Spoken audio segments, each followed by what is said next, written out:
Hello viewers, मेरा नाम प्रशांत रघुवंशी है और आपके यूट्यूब चैनल पर हम सारे लोगों का स्वागत है। आज हम बात करने वाले हैं रशिया द्वारा क्लेम की गई कोविड-19 वैक्सीन स्पुतनिक 5 के बारे में। रशियन फेडरेशन और वहां के प्रेसिडेंट पुतिन ने दावा किया है कि उन्होंने कोविड-19 वैक्सीन बना ली है और इसका वैक्सीनेशन सबसे पहले पुतिन की बेटी को किया गया। इस पूरे घटनाक्रम को समझने से पहले देखते हैं कि वैक्सीन क्या होती है और कैसे काम करती है और कैसे इसे बनाया जाता है। जब भी कोई सूक्ष्म जीव जैसे वायरस, बैक्टीरिया हमारे शरीर के अंदर प्रवेश करता है तो वह अपनी जनसंख्या को बढ़ाने के लिए हमारी सेल्स को डिस्ट्रॉय करता है। बदले में हमारा शरीर उस वायरस, बैक्टीरिया को मारने के लिए एंटीबॉडी नाम की प्रोटीन को बनाता है। कुछ वायरसेस जैसे HIV हमारे शरीर के उस तंत्र को ही खराब कर देते हैं जिसके द्वारा एंटीबॉडी बनती है। इसीलिए HIV यानी कि एड्स एक लाइलाज बीमारी बनी हुई है। इस तंत्र को प्रतिरोधक क्षमता या इम्यून सिस्टम कहते हैं। प्लाज्मा सेल भी इसका ही एक हिस्सा है। कोरोना के केस में मृत्यु दर सिर्फ 3.5% के आसपास है, क्योंकि ज़्यादातर स्वस्थ इंसान में 14 से 21 दिन के भीतर इन्फेक्शन होने के बाद अपने आप पर्याप्त मात्रा में एंटीबॉडी नाम का प्रोटीन बन जाता है। इसीलिए सभी सस्पेक्टेड लोगों को 14 डेज का क्वारंटीन और सभी इन्फेक्टेड लोगों को 14 से 21 डेज का आइसोलेशन करवाया जाता है। जिन मनुष्यों में वायरस द्वारा कोशिकाओं को नष्ट करने की दर शरीर द्वारा एंटीबॉडी बनाने की दर से तेज होती है, उनमें मृत्यु की संभावना ज़्यादा रहती है। वैक्सीन एक ऐसा बायोलॉजिकल सिस्टम है जो वायरस से ही बनाया जाता है और ये शरीर में जाने के बाद शरीर के एंटीबॉडी बनाने के सिग्नल को फास्ट करता है। यानी कि बिना वायरस के संक्रमण के शरीर में पर्याप्त मात्रा में एंटीबॉडी की सेना को तैयार किया जाता है, ताकि जब जीवित वायरस हमारे शरीर में आए तो पहले से एंटीबॉडी की सेना बन के तैयार रखी रहे और वो इस नए वायरस पे अटैक करके उसको नष्ट कर दे। यहाँ ये जान लेना भी ज़रूरी है कि अलग अलग वायरस, बैक्टीरिया के लिए अलग अलग तरह की एंटीबॉडी हमारे शरीर में बनती है।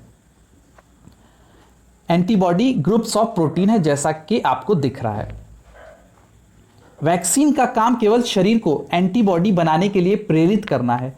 इसलिए वैक्सीन भी उन्हीं लोगों में काम करती है जिनका शरीर एक ऑप्टिमम लेवल तक हेल्दी होता है। पोलियो, BCG की वैक्सीन के साथ हम ऑलरेडी फैमिलियर हैं और हम में से ज़्यादातर लोगों को ये वैक्सीन्स लग चुके होंगे।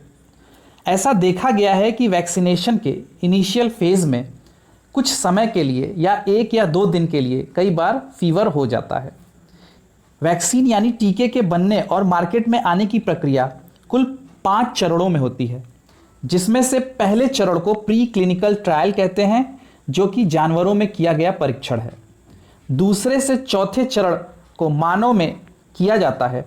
इसमें भी दूसरा, तीसरा और चौथा चरण मानव में लैब के अंदर या हॉस्पिटल्स के अंदर वॉलेंटियर्स के थ्रू किया जाता है और उसके बाद 5वें चरण, जिसे पोस्ट मार्केटिंग सर्विलांस कहते हैं, ये वैक्सीन के मार्केट में आने के बाद उसके रिस्पॉन्स को देखने का एक तरीका है। यहाँ हम बात करते हैं फेज़ 1, 2 और 3 क्लिनिकल ट्रायल के बारे में। क्यों? क्योंकि पूरे वर्ल्ड में 120 से ज़्यादा ऑर्गेनाइजेशन इस वैक्सीन पे ऑलरेडी काम कर रहे हैं और सबकी रिसर्च या तो फेज़ 1 या फेज़ 2 या फेज़ 3 के क्लिनिकल ट्रायल में चल रही है। फेज़ 1 की अगर बात की जाए तो इसमें वैक्सीन की सेफ्टी देखी जाती है कि वो जानवरों में जो ऑलरेडी सेफ प्रूफ हो चुका है, क्या ह्यूमन पॉपुलेशन में भी या एक छोटे से ह्यूमन के ग्रुप में सेफ्टी दिखाता है या नहीं।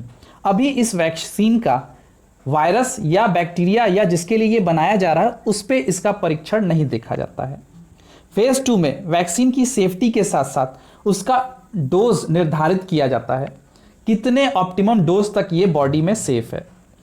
फेज़ 2 में धीरे धीरे फेज़ 1 से ज़्यादा वॉलेंटियर्स को लिया जाता है, यानी कि टोटल ह्यूमन पॉपुलेशन बढ़ता जाता है जो रिसर्च में इन्वॉल्व होता है। इसके बाद फेज़ 3 में वैक्सीन का परीक्षण ज़्यादा ह्यूमन वॉलेंटियर में किया जाता है और यह देखा जाता है कि उस वैक्सीन से पर्याप्त मात्रा में एंटीबॉडी बन रही है या नहीं बन रही है। अगर बनती है तो इसके बाद FDA यानी फूड एंड ड्रग एडमिनिस्ट्रेशन को इस वैक्सीन को भेजा जाता है रिपोर्ट बना करके कि अब यह वैक्सीन मार्केट में लाने के लिए तैयार है। इस पूरे कार्य में लंबा समय लगता है और रशिया द्वारा स्पुतनिक 5 के बारे में जो क्लेम किया गया है उसे बहुत ही गोपनीय रखा गया है। साथ ही कई सूत्रों का कहना है कि अभी फेज 3 क्लिनिकल ट्रायल चल रहा है और कई सूत्रों का यह भी मानना है कि उन्होंने वैक्सीन बना ली है, अब वो FDA अप्रूवल लेने के लिए अप्लाई कर रहे हैं। यहाँ ध्यान देने वाली बात है कि पुतिन और रशियन फेडरेशन ने 2 महीने पहले अमेरिका और WHO के सामने क्लिनिकल ट्रायल का फेज या टाइम पीरियड छोटा करने का प्रस्ताव रखा। रशिया एक सेमी प्रेसिडेंशियल फेडरल रिपब्लिक या कॉन्स्टिट्यूशनल रिपब्लिक देश है जहां पे फेडरेशन अपनी निजता और गोपनीयता को कायम रख सकता है बाकी विश्व और मीडिया से। फॉर एग्जाम्पल, रशियन फेडरेशन और पुतिन ने यह दावा तो कर दिया कि कोविड-19 का पहला वैक्सीन उन्होंने बना लिया है जिसका परीक्षण पुतिन की बेटी पर किया गया। रशियन मीडिया ने यह तक दावा कर दिया कि पहले और दूसरे वैक्सीनेशन के बाद पुतिन की बेटी का बॉडी टेम्परेचर थोड़ा राइज हुआ जो बाद में फिर नॉर्मल हो गया और उसके ब्लड में पर्याप्त मात्रा में एंटीबॉडी नाम की प्रोटीन पाई गई जो कि आने वाले इन्फेक्शन से बचाती है। मगर पुतिन के किस बेटी को यह दिया गया इसका खुलासा मीडिया में पुतिन के द्वारा या रशियन फेडरेशन के द्वारा नहीं किया गया। रशियन मीडिया का वहां के राष्ट्रपति के परिवार के बारे में जानना लिखना अलाउ ही नहीं है। पुतिन की 2 लड़कियां हैं, उनमें से बड़ी बेटी मारिया जिसकी उम्र 35 ईयर है, वो एक डॉक्टर है और वहीं पुतिन की छोटी बेटी कैटरीना जो कि एक राइटर और एक्टिविस्ट है और काफ़ी लेविश लाइफ स्टाइल जीती हैं। कुछ सूत्रों का मानना है कि कैटरीना भविष्य में पुतिन की जगह अगली राष्ट्रपति उम्मीदवार हो सकती हैं। ऐसे में स्पुतनिक 5 को लेकर के बहुत सारी बातें चल रही हैं, पर सच्चाई क्या है यह हमें जल्द ही पता लग जाएगा।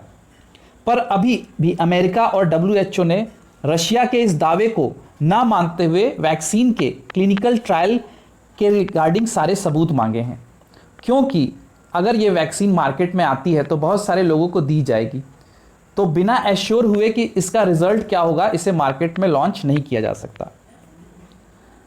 अगर आपको ये वीडियो अच्छा लगा तो प्लीज़ लाइक और शेयर करिए। कमेंट सेगमेंट में बताइए कि हेल्थ केयर से जुड़े किन विषयों पर आप रोचक तथ्यों को देखना समझना चाहते हैं। थैंक्स।